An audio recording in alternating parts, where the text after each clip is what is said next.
નમસ્કાર મિત્રો, જય દશામાં સ્વાગત છે ફરી એક વખત આપનું આપણી યુટ્યુબ ચેનલ ભક્તિ કીર્તન સંગ્રહમાં। મિત્રો, આપ જે વિડીયોની આતુરતાપૂર્વક રાહ જોઈ રહ્યા હતા તે વિડીયો લઈને અમે આવી ગયા છીએ, એટલે કે દશામા વ્રતની પૂજા કેવી રીતે કરવી એ અમે આજે આપ સૌ લોકોને લાઈવ વિડીયો દ્વારા બતાવવાના છીએ। દરેક પૂજા સામગ્રી સાથે સ્ટેપ બાય સ્ટેપ દશામાની પૂજા કેવી રીતે કરવી, દશામા મૂર્તિની સ્થાપના કેવી રીતે કરવી, શું કરવું તથા 10 દિવસ કેવી રીતે પૂજા કરવી, તેનું ઉત્થાપન કેવી રીતે કરવું, દરેક માહિતી આજે આપણે આ વિડીયોમાં જાણવાના છીએ। તો આપનો 5 થી 10 મિનિટનો કિંમતી સમય આ વિડીયોને આપીને સંપૂર્ણ પૂજા વિધિ જોજો કે જેથી કરીને જ્યારે આપ દશામાની પૂજા કરો, દશામા મૂર્તિની સ્થાપના કરો ત્યારે આપનાથી પૂજામાં કોઈ ભૂલ ન થાય। તો જે લોકો દશામાનું વ્રત કરતા હોય તે લોકોને આ વિડીયો ત્યારે જ મોકલી દેજો, તે લોકો માટે આ વિડીયો ખૂબ જ ઉપયોગી રહેશે। તો હવે આપણે જાણીએ કે દશામા વ્રતની પૂજા વિધિમાં કઈ કઈ સામગ્રીની જરૂર પડશે કે જેથી કરીને જ્યારે આપ પૂજા કરવા બેસો ત્યારે આપને કોઈ પણ સામગ્રી ઘટે નહીં। તો સૌ પ્રથમ આ વ્રતમાં દશામાની પૂજા કરવામાં આવે છે, એટલે દશામાની સાંઢળીવાળી મૂર્તિની સ્થાપના કરવામાં આવે છે કે જે મૂર્તિ આપ પોતાના હાથેથી પણ બનાવી શકો છો અને બહાર બજારમાંથી પણ લાવી શકો છો। એ પછી ગણેશજીની સ્થાપના કરવાની હોય એટલા માટે ગણેશજીની મૂર્તિ, ફોટો, ગંગાજળ, રૂ અને કંકોથી બનાવેલ નાગલા ચૂંદડી, ફૂલહાર, ચોખા, અબીલ, ગુલાલ, આરતી માટેની થાળી, માતાજીને ધરાવવાનો પ્રસાદ, કળશ સ્થાપના માટે શ્રીફળ, આસોપાલવના પાન, શુદ્ધ જળ, એક સિક્કો અને સોપારી, તેમજ દશામાની મૂર્તિની સ્થાપના કરવા માટે 10 મુઠ્ઠી જેટલા ઘઉંની જરૂર પડશે। અને એ સિવાય જો આપ અખંડ દીવો રાખવા ઈચ્છતા હોય તો તે પણ રાખી શકો છો।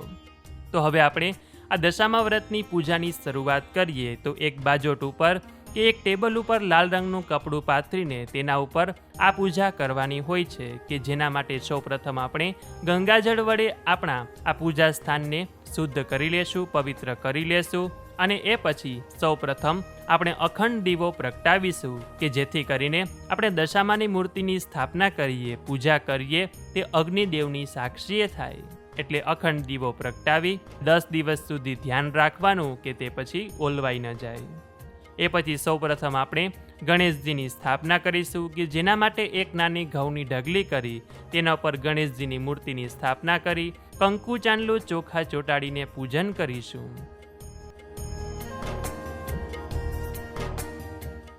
અને પછી હવે આપણે દશામાની મૂર્તિની સ્થાપના કરીશું કે જેના માટે 10 મુઠ્ઠી ઘઉં લેવામાં આવે છે અને તેના ઉપર દશામાની મૂર્તિની સ્થાપના કરવામાં આવે છે। તો આ રીતે 10 મુઠ્ઠી ઘઉં લઈને તેને વ્યવસ્થિત રીતે ગોઠવીને કે જેથી કરીને તેના ઉપર આપણે દશામાની મૂર્તિની સ્થાપના કરી શકીએ તે રીતે રાખીને આ રીતે દશામાની મૂર્તિનું સ્થાપન કરવાનું। તો બોલીએ દશા માત કી જય। એ પછી આપણે દશામાની મૂર્તિને કંકુ ચાંદલો ચોખા ચોંટાડી, સાંઢણીને પણ કંકુ ચાંદલો ચોખા ચોંટાડીને તેનું પૂજન કરીશું। માતાજીને જે રૂ અને કંકુના નાગલા ચૂંદડી બનાવ્યા છે તે આપણે પહેરાવીશું અને એ પછી જે આપણે ફૂલનો હાર બનાવ્યો હોય તે પણ પહેરાવીશું। એ પછી ત્યાં બાજુમાં કળશ સ્થાપન કરવામાં આવે છે કે જેના માટે આ રીતે ત્યાં ચોખાનું અષ્ટદળ કમળ બનાવીને અથવા તો ચોખાની ઢગલી કરી તેના ઉપર કળશ મૂકવાનો, તેમાં શુદ્ધ જળ ભરવાનું, થોડું ગંગાજળ ઉમેરવાનું, થોડુંક તેમાં કંકુ ઉમેરવાનો અને એ પછી તેમાં આ રીતે 5 આસોપાલવના પાન મૂકીને અથવા તો આંબાના પાન પણ મૂકી શકો, તેના ઉપર આ રીતે શ્રીફળ મૂકવાનું, શ્રીફળને કંકુ ચાંદલો ચોખા ચોંટાડવાના, ફૂલ ચડાવવાનો અને આ રીતે કળશનું પૂજન કરવાનું।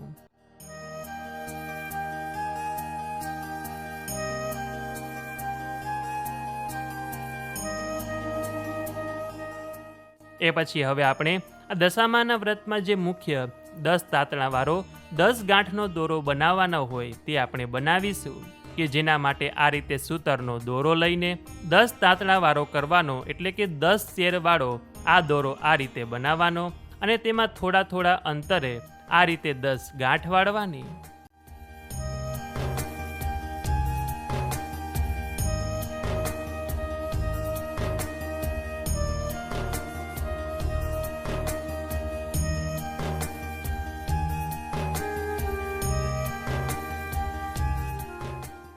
અને એ પછી તેને ભીના કંકુમાં લપેટીને આ રીતે દોરો કંકુવાળો બનાવી દેવાનો. ઘણી જગ્યાએ આ દોરો પોતાના હાથમાં પહેરતા હોય છે, ગળામાં પણ ધારણ કરતા હોય છે અને ઘણી જગ્યાએ આ રીતે કળશમાં પણ દોરો બાંધતા હોય છે. તો આપણે ત્યાં પહેલેથી આપ જેવી રીતે દોરો બાંધતા હોય તે રીતે કરવાનું. અને આ દોરાને 10 દિવસ સુધી કાંઈ થાય નહીં, દોરો ખોવાઈ ન જાય તેનું ખાસ કરીને ધ્યાન રાખવાનું. એ પછી દશામાને પ્રસાદ ધરાવવાનો અને ત્યાં બેસીને દશામા વ્રતની વાર્તા વાંચવાની, અથવા તો અમારી ચેનલમાં દશામા વ્રતની કથા વાર્તાનો વિડીયો મૂકેલો છે, તે આપ સાંભળી શકો છો. કથા વાર્તા સાંભળી લીધા પછી દશામાની આરતી કરવાની.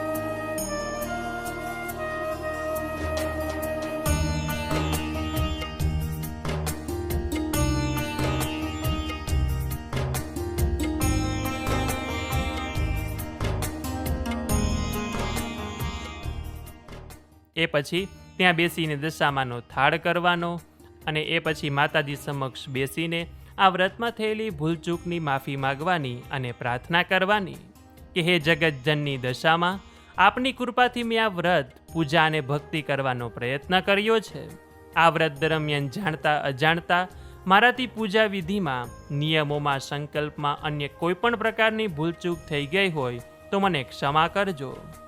હે દશામાં, મારા જીવનમાંથી દુઃખ, દરિદ્રતા, રોગ, કષ્ટ અને વિઘ્નો દૂર કરીને સુખ, શાંતિ, સમૃદ્ધિ અને આરોગ્ય પ્રદાન કરજો. મારા પરિવાર પર સદાય આપની કૃપા બનાવી રાખજો. આ રીતે દશામા સમક્ષ પ્રાર્થના કરીને નિત્ય દશામાનું પૂજન કરવામાં આવે છે. નિત્ય દશામાનો અલગ અલગ શૃંગાર કરી શકાય છે. દશામાને નિત્ય ફૂલનો હાર પહેરાવાનો, અલગ અલગ માતાજીને પ્રસાદ ધરાવવાનો, ભોગ ધરાવવાનો અને જો અખંડ દીવો રાખ્યો હોય તો તેનું પણ ધ્યાન રાખવાનું કે 10 દિવસ સુધી તે દીવો ઓલવાઈ ન જાય. અને આ રીતે 10 દિવસ સુધી માતાજીનું પૂજન કરીને 11મા દિવસે વહેલી સવારે સૂર્યોદય પહેલાં, એટલે કે 22 ઓગસ્ટના સૂર્યોદય પહેલાં દશામાની મૂર્તિનું વિસર્જન કરવામાં આવે છે. તો આ દશામાના વ્રતની પૂજાનું ઉત્થાપન કેવી રીતે કરવું, આવો તેના વિશે પણ આપણે વાત કરી લઈએ. તો આ પૂજામાં જે આપે ઘઉં ચોખાનો ઉપયોગ કર્યો હોય તેને જો આપના ઘર આસપાસ દશામાનું મંદિર હોય તો ત્યાં મૂકી શકો છો, કે પછી કોઈ પણ માતાજીનું મંદિર હોય ત્યાં મૂકી આવી શકો છો. કળશમાં જે જળ ભર્યું છે તેને આપના ક્યારામાં નાખી શકો છો. અને જે શ્રીફળ છે, દોરો છે, આસોપાલવના પાન છે, તે જ્યારે આપ દશામાની મૂર્તિનું વિસર્જન કરવા જાઓ છો ત્યારે તેને નદીમાં પધરાવી શકો છો. જે ગણપતિની મૂર્તિ હોય, રિદ્ધિ સિદ્ધિની સ્થાપના કરી હોય તે મૂર્તિ હોય, સોપારી હોય, તેને ફરી આપના ઘરના મંદિરમાં રાખીને તેનું પૂજન કરી શકો છો. જે પૂજા વિધિમાં બાજોઠ અને લાલ કપડાનો ઉપયોગ કર્યો હોય તેને સાચવીને રાખી દેવાના. બીજી વખત જ્યારે આપ પૂજા વિધિ કરો છો ત્યારે તેને ઉપયોગમાં લઈ શકો છો. એટલે આ રીતે 10 દિવસ સુધી દશામાનું શ્રદ્ધાભાવપૂર્વક પૂજન કરવામાં આવે છે. તો કહેવાય છે કે દશામાની કૃપા અવશ્ય ઉતરે છે. તો આશા રાખીએ છીએ કે આપ સૌ લોકોને હવે દશામા વ્રતમાં પૂજા કેવી રીતે કરવી તે સમજાઈ ગઈ હશે. તો અમારી ચેનલમાં દશામાની વ્રતની વાર્તાનો, કથાનો વિડીયો મૂકેલો છે, તે આપ અમારી સાથે જોઈ શકો છો, સાંભળી શકો છો. એ સિવાય જો આપને આ પૂજા વિધિને લગતા કોઈ પ્રશ્ન હોય તો કોમેન્ટ સેક્શનમાં પૂછી શકો છો, તેનો યોગ્ય ઉત્તર આપવામાં આવશે. તો આ વિડીયો પસંદ આવ્યો હોય તો લાઈક કરી તમારા મિત્રોને મોકલી, અમારી ચેનલમાં નવા હોય તો સબસ્ક્રાઈબ કરી દેજો કે જેથી આવનારા નવા વિડીયો આપ સૌને મળતા રહે. તો આ સાથે હવે મને રજા આપો, મળીશું ફરીથી એક નવા વિડીયોમાં. ત્યાં સુધી આપ સૌ લોકોને અમારી ચેનલના જય શ્રી કૃષ્ણ. ધન્યવાદ મારી સાથે જોડાઈ રહેવા બદલ, મને સાંભળવા બદલ આપ સૌ લોકોનો ખૂબ ખૂબ આભાર.